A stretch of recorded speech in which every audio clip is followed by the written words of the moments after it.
Var var. Ben bana alırım. Benim vardı Mustafa'ya verdim.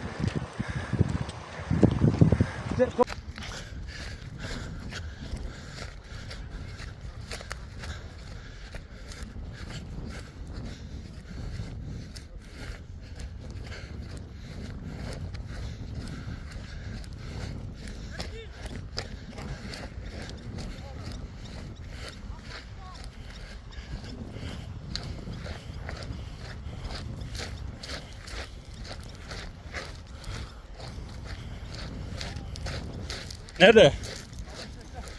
Orada. Ha. Amanın. Bak orada. Yüzüstü görünüyor.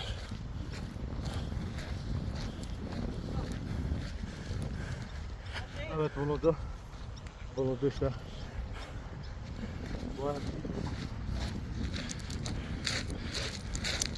Ha?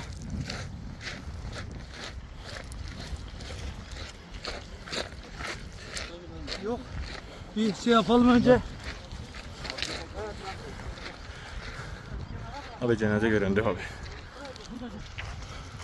Ben de alamazsınız ama. Ben yüzden biliyorum değil mi onlar? Yok.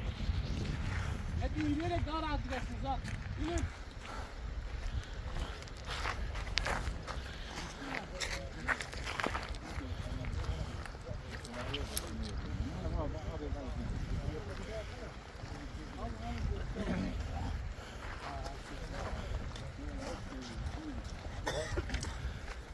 İşte cenaze orada.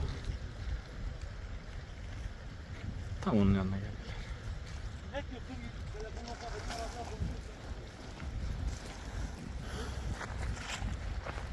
İşte alıyorlar. Ne halinde? Gol gibi. Nereye sağ Ha işte. Nurla yakından bak şimdi Nurla. Nur yakından çek. Nurla yakından çek. Yakından çek, yakından çek. Nur yakından çek. Kıya çıkarım orta. İstiyorsanız kıya bırakın gelin buradan birkaç kişi alın.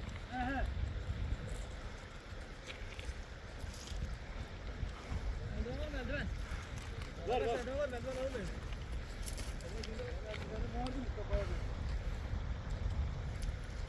İşte cenaze orada. Gelin buraya buradan torba alalım. Gelin torba da alın.